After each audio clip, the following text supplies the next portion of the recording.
अपराध, दुर्घटना और अराजकता की चपेट में जालौन। 24 घंटों में 6 बड़ी घटनाओं से हड़कंप।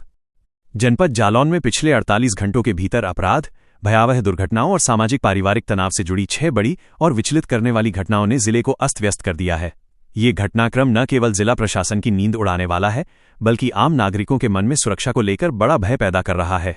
कानपुर से सूरत जा रही शताब्दी बस कालपी के पास खाई में गिरी, जिससे 1.5 दर्जन से अधिक यात्री लहूलुहान हो गए। उधर कुठौंद थाना क्षेत्र में सियार को बचाने के प्रयास में बाइक फिसलने से एक महिला की दर्दनाक मौत हो गई। नगर कोतवाली से महज 500 मीटर की दूरी पर एक सूने मकान और दुकान में हुई चोरी ने पुलिस गश्त पर सवाल उठाए हैं। इसके अतिरिक्त वायुसेना के एक रिटायर्ड जवान को बहू की प्रताड़ना के कारण अपने ही घर से बेघर होना पड़ा, जिसकी घटना सीसीटीवी में कैद हो गई। इन सब के बीच कदौरा में तालाब में छलांग लगाने वाले युवक को पुलिस और स्थानीय युवकों ने मिलकर बचाया और औरैया रोड पर स्थित एक पाइप गोदाम में भीषण आग लगने से लाखों का माल स्वाहा हो गया। इन 6 घटनाओं वारदातों ने जालौन के हर कोने में सुरक्षा की स्थिति को कटघरे में ला खड़ा किया है। अब समाचार विस्तार से। जनपद जालौन में बीती रविवार की रात को कालपी कोतवाली क्षेत्र के उसर गांव के पास नेशनल हाईवे 27 पर एक बड़ा हादसा हुआ, जिसने यात्री सुरक्षा पर गंभीर सवाल खड़े कर दिए हैं। कानपुर से सूरत जा रही एक निजी डबल डेकर शताब्दी बस चालक ने बारिश से फिसलन भरी सड़क पर ओवरटेक करने के प्रयास में बस को तेज रफ्तार से निकाला। ये दुस्साहस बस पर भारी पड़ा और वो अनियंत्रित होकर सड़क किनारे एक गहरी खंती में जा गिरी। हादसे के बाद बस में चीख पुकार और घायलों की कराह गूंज उठी। सूचना मिलते ही कालपी पुलिस, NHAI की रेस्क्यू टीम और स्थानीय लोग मौके पर पहुंचे। अंधेरा होने, खंती की गहराई और कीचड़ के कारण बचाव कार्य में काफी चुनौती आई।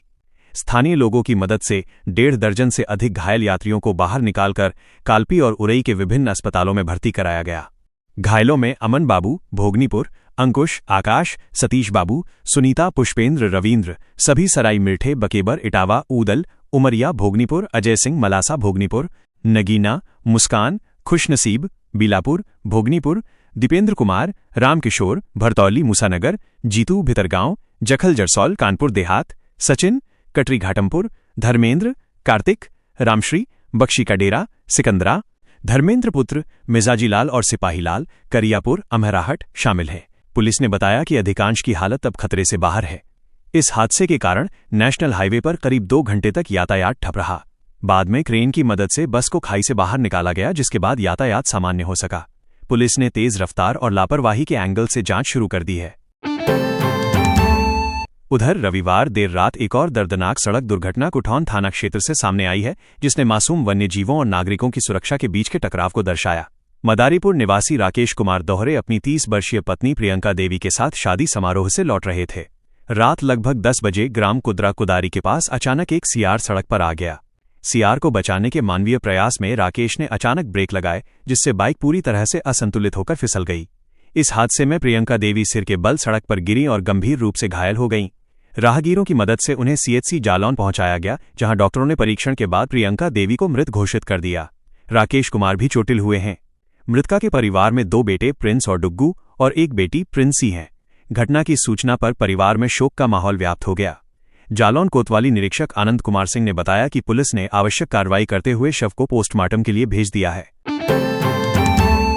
वहीं जालौन कोतवाली नगर क्षेत्र में हुई चोरी की वारदात ने स्थानीय पुलिस की रात्रि गश्त की दक्षता पर सबसे बड़ा सवाल खड़ा कर दिया है। ये घटना कोतवाली और CO कार्यालय से महज 500 मीटर की दूरी पर लौना रोड स्थित मेला ग्राउंड पर हुई। लौना रोड निवासी अंशु गुप्ता के मकान और बॉल पेंटिंग की दुकान को चोरों ने निशाना बनाया। रविवार रात अंशु गुप्ता के परिवार सहित गांव जाने का फायदा उठाकर चोरों ने पूरी तैयारी के साथ मकान और दुकान के ताले तोड़े। चोरों ने भीतर घुसकर अलमारी और दराजों को खंगाला और करीब 40,000 रुपए की नकदी, सोने चांदी के आभूषण और अन्य कीमती सामान चोरी कर लिया। सुबह अंशु गुप्ता के लौटने पर सामान बिखरा मिला और चोरी का पता चला। पुलिस थाने से चंद कदमों की दूरी पर हुई इस वारदात ने व्यापारियों और स्थानीय निवासियों में भारी रोष पैदा कर दिया। उन्होंने पुलिस की शिथिलता पर सवाल उठाते हुए सुरक्षा सुनिश्चित करने की मांग की है। जालौन कोतवाली पुलिस मौके पर पहुंची, जांच शुरू की और आसपास के CCTV फुटेज खंगालने में जुटी है। अधिकारियों ने पेशेवर चोरों को जल्द ही गिरफ्तार करने का आश्वासन दिया है। क्या मामला है आज आपके यहाँ? क्या चोरी हुई? क्या हाँ, आज चोरी हुई। क्या क्या सामान गया आपका?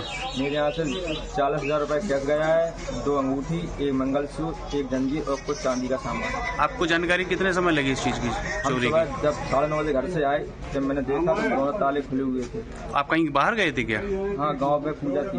कितने बजे रात को निकले थे यहाँ से आप? हम निकले थे 9:30 बजे। वापसी कितने बजे आए आप यहाँ पे? 9:30 बजे के लगभग आए।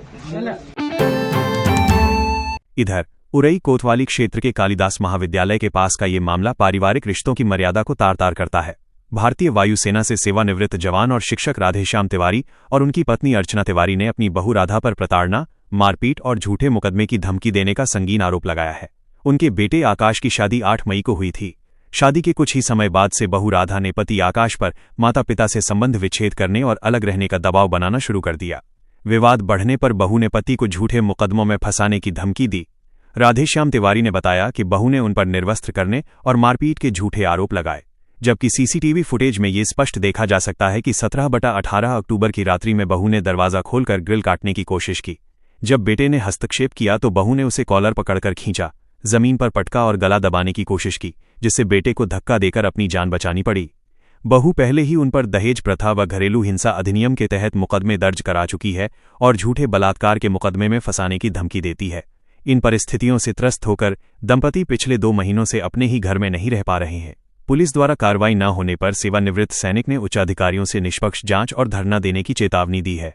वहीं बहू राधा ने आरोपों को बेबुनियाद बताते हुए कहा है कि ससुराल वाले ही उसे प्रताड़ित कर घर से निकालना चाहते हैं, जबकि वो घर पर ही रहना चाहती है।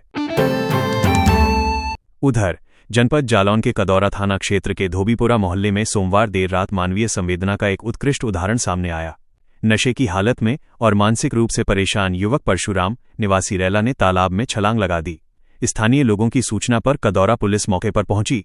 स्थानीय युवक अनीश, रहीश और किशन ने अपनी जान की परवाह न करते हुए तालाब के गहरे कीचड़ और ठंडे पानी में छलांग लगा दी।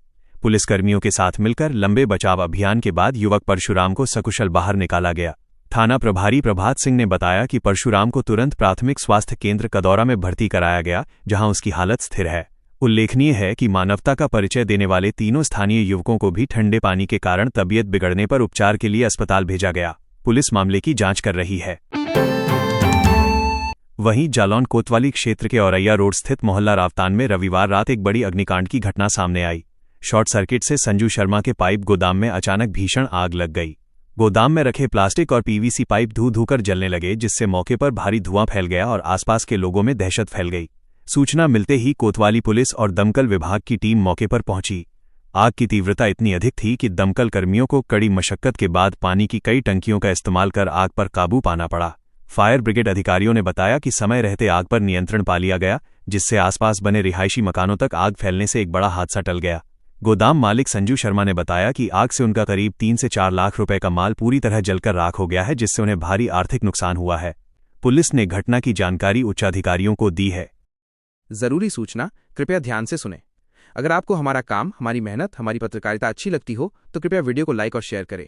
अगर आप ये समाचार फेसबुक या इंस्टाग्राम पर देख रहे हैं तो हमें फॉलो जरूर करें, और यूट्यूब पर देख रहे हैं तो चैनल को सब्सक्राइब करें। आप हमारे व्हाट्सएप चैनल से भी जुड़ सकते हैं। आप हमारे व्हाट्सएप नंबर 9795212008 पर हाई या हेलो लिखकर मैसेज करें। मैसेज करते ही आपको चैनल लिंक मिल जाएगी, उसे क्लिक करके चैनल को फॉलो करें। आपको बता दें, व्हाट्सएप चैनल पर किसी को भी किसी का नंबर नहीं दिखता है, चैनल ऑनर को भी नहीं। तो सबसे फास्ट और लेटेस्ट अपडेट पाने के लिए तुरंत हमारे व्हाट्सएप चैनल को ज्वाइन करें। पूरा समाचार देखने के लिए आपका बहुत बहुत धन्यवाद। आभार। नमस्कार।